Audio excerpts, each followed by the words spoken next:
नमस्कार दोस्तों, मैं फिर आ गया हूँ फसल चक्र का तीसरा पार्ट लेकर। फसल चक्र के लाभ, मतलब फसल चक्र अपनाने से हमें क्या लाभ मिलते हैं, अगर नहीं अपनाते हैं तो क्या हानियाँ हैं।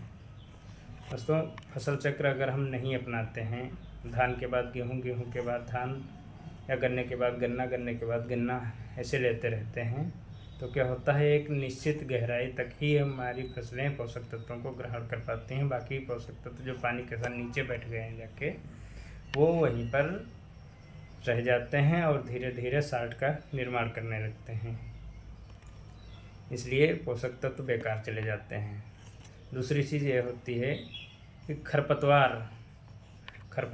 अगर हम निश्चित एक फसल बोते रहते हैं तो निश्चित समय के अंतर पर वही खरपतवार फिर से उलट पलट के आते रहते हैं फसलों में। जैसे अगर हम धान बोते हैं, धान के बाद गेहूँ बोते हैं, तो गेहूँ के साथ में अगर उसका गेहूँ सा खेत में झड़ गया है तो अगली गेहूँ की फसल में फिर से उगाएगा। इसी प्रकार अगर धान की कुछ खरपतवार जो होते हैं उनको अगर हम नहीं हटाते हैं तब भी कुछ ना कुछ रह जाते हैं। गेहूं के बाद में फिर धान लगाएंगे तो उसमें वो आ जाएंगे। इसी प्रकार से कुछ कीट होते हैं, कुछ रोग होते हैं, ये पलट पलट कर उसी फसल में फिर से आ जाते हैं। तीसरी चीज़ होती है,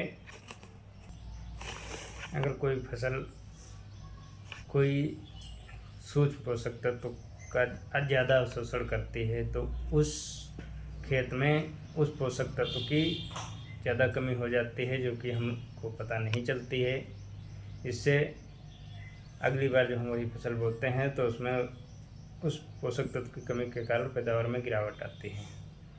अब बात करते हैं पोषक तत्वों की। फसल चक्र के लाभ की।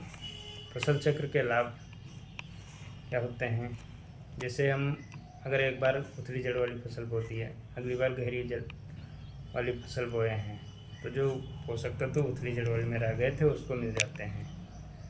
और अगर हम दूसरी फसल बदल के बो देते हैं तो एक में अगर खरपतवार उग रहे हैं तो दूसरी में वो खरपतवार उसमें उगेंगे लेकिन उसका कुछ नहीं कर पाएंगे फसल का, दूसरी फसल का। या हम उसमें निराई बढ़िया कर पाते हैं, या उसमें हम उसकी दवाई डाल पाते हैं, अथवा अगर जैसे हमने गन्ना बो दिया तो उसमें जो खरपतवार होते हैं तो उसी के अंदर दब जाते हैं।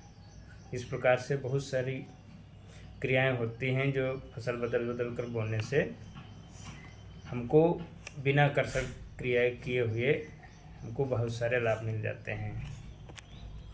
वीडियो कैसा लगा बताइएगा। नमस्कार।